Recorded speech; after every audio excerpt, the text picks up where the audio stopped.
Белешки за дневните настани на Крсте Петков Мисирков. 11. јули 1913 година.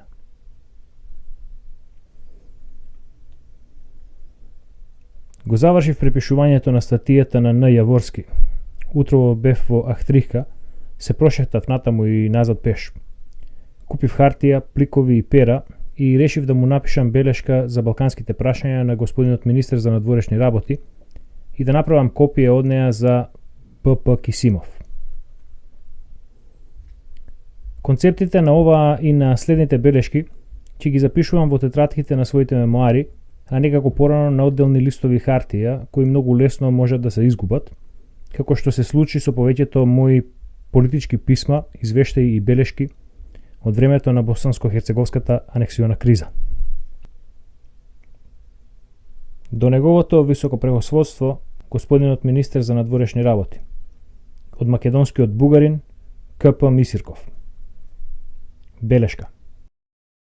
Втората балканска војна што ги бранува руската и словенската јавност може да има судбоносни последици, не само за несреќниот бугарски народ и за рускиот престиж на Балканот и меѓу австриските словени, и затоа, сакајќи само да бидам полезен за Русија, за мојата татковина Македонија и за идејата за словенска заемност, се осмелувам да се обратам до вашето високопревосходство со следнава белешка.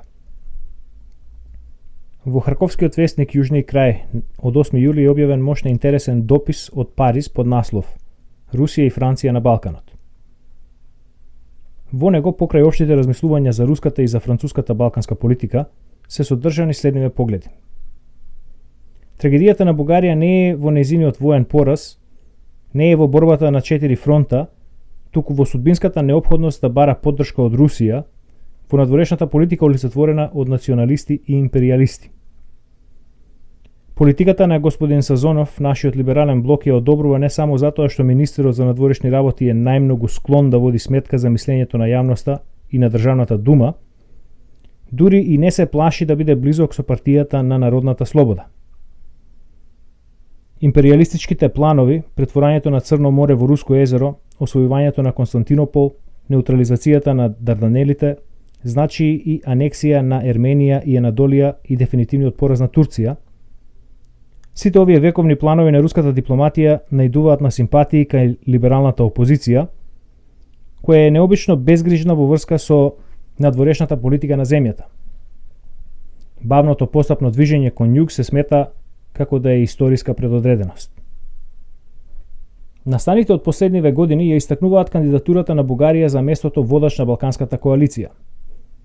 Прекарот Пруси на истокот им бил даден поради веќе забележителната тенденција кон хегемонија, заснована врз силната армија.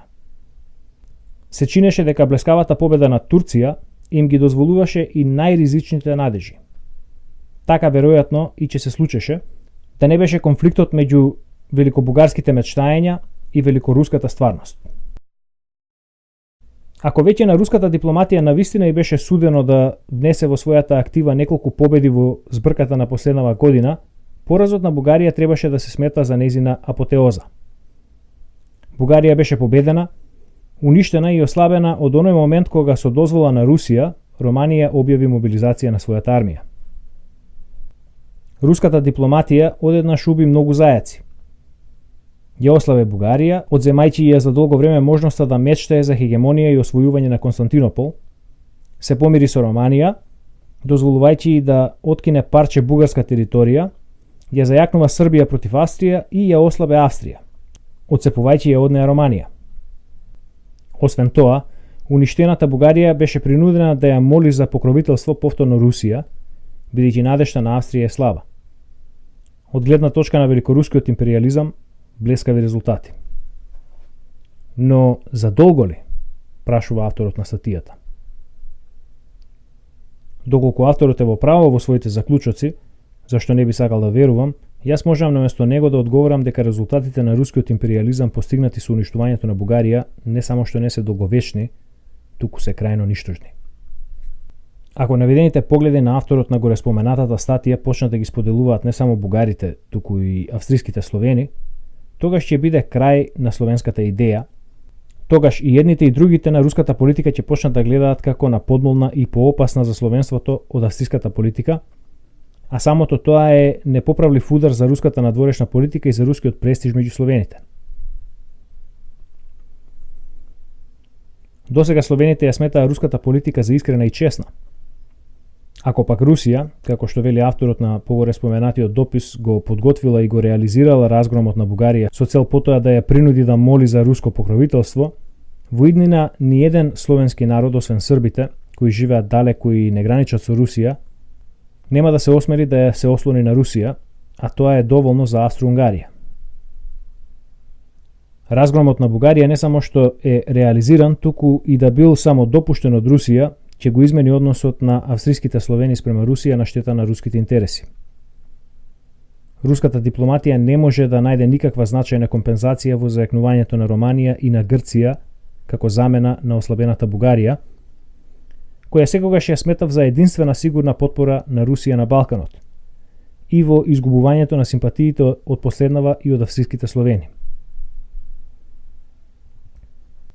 И колку и да се силни романските и грчките симпатии спрема Русија, Романија по 1-2 години повторно ќе стане орудие на Австрија, а Грција, поради страф од соседните словенски држави и од династички причини, ќе и се придружи на Германија.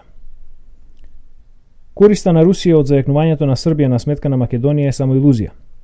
Како прво, тешко дека Србија суштински ќе зајакне од насилното земање на бугарска Македонија, која нема лесно да се согласи на српската асимилација. А како второ, Србија, како што покажаа балканските војни од минатата и од оваа година, е крајно подмолна и вероломна држава и најнесигурен сојузник. Тешко дека Бугарија ќе и позавидува на потпората што Русија планира да ја најде кај Србија, која не само што не се срамеше да се откаже од запазувањето на српско-бугарскиот договор што го склучи, туку и состави против словенска Бугарија коалиција на несловенски држави, меѓу кои се наоѓа и Турција. Србија уште не е доволно свесна за тешкотиите со кои е поврзана асимилацијата на македонските бугари, кои дадоа десетици илјади жртви за бугарската национална идеја. Србите им ги одзедоа на бугарите црквите и манастирите и го лишија бугарското население во Македонија од автономна национална црква, извојувана со огромни напори во борбата со грците. Србите ги истераа од Македонија бугарските митрополити и епископи, заборавајќи дека Русија употребила големи усилби за формирање на бугарската национална црква во Македонија и ќе побара создавање реални гаранции за нејзина неприкосновеност во деловите од Македонија што им припаднаа на србите и грците. Зашто во спротивно, лесно може да се случи бугарските митрополити што беа протерани од Македонија да се обратат за поддршка до римскиот папа, согласувајќи се на унија на бугарската македонска црква со римокатоличката црква. Дури тогаш ќе видат србите колку малку имале корист од своето вероломство спрема Бугарија. Но јас сметам дека Македонија, благодарение на Русија, ќе добие автономија и со тоа ќе бидат спречени не само руско-бугарските меѓусебни сомневања, туку и искушенијата што им се закануваат на Србија и на словенството од поделбата на Македонија меѓу Србија и Грција и од насилната грчко-српска асимилација на македонските бугари. Поделбата на Македонија за бугарскиот народ би значила удар со нож в срце, бидејќи Македонија за Бугарија е исто што за Русија Малорусија, односно Украина, а за Србија таа е исто што е Украина за Полска. Бугарскиот народ никогаш не би се помирил со поделбата на Македонија и секогаш би се стремел кон нејзино ослободување од туѓото робство. Поделбата на Македонија би и создала на Србија многу внатрешни грижи и надворешни тешкотии, кои би го намалиле политичкото значење на оваа држава. На конференцијата на големите држави што треба да се одржи за да се разгледа и измени прелиминарниот мировен договор меѓу Бугарија од една и другите балкански држави од друга страна, ние, македонските бугари, се надеваме дека Русија ќе инсистира на автономија на Македонија во следниве граници.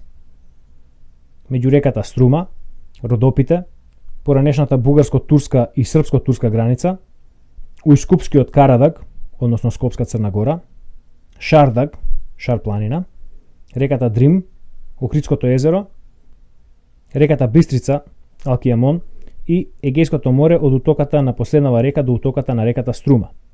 и со тоа ќе ја докаже целосната неоснованост на обвинувањата што и се припишуваат на Русија за намерата да се понижи и да се ослаби бугарскиот народ. Со реализирањето на автономија на Македонија не само што ќе биде спасена Јужна Македонија од покрачување, ќе биде спасен за словенството градот Солун, татковината на светите словенски апостоли Кирил и Методи. Градот Солун, кој ќе треба да биде престолнина на независна Македонија, според населението не е грчки, туку е претежно еврејски град, а според населението на околните села е бугарски град. Тоа е пристаниште и единствен излез за целата македонска држава. Градовите Ускуп, Скопје и Куманово исто така треба да влезат во составот на Македонија, бидејќи според српско-бугарскиот сојузнички договор кој не го спази Србија, тие не влегуваат во неоспорно српските области. Зверствата што ги извршија поранешните сојузници на Бугарија врз бугарското население во Македонија се најдобар аргумент во корист на неопходноста да се воспостави независна македонска држава. Примете и слично. Чифли Климентово, Ахридска околија, Харковска губернарија. 12.7.1913 година.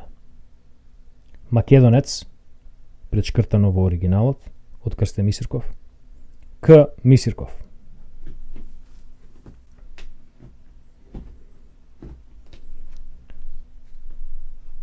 Едно прашање представува пробен камен во односите на Русија кон Бугарија. Тоа е македонското прашање. Јасно е дека Македонија за Бугарија е исто што и Малорусија.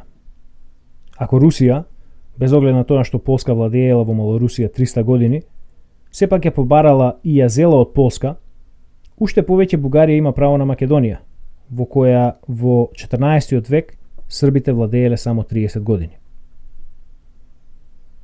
Македонија или треба да биде бугарска или ничија, тоест независна држава. Ако се решаваше прашањето за судбината на Малорусија, рускиот народ исто така би можел да допушти едно од двете решенија. Или дел од единствена неделива општоруска татковина, или посебна држава, но не дел од Полска или од Австрија.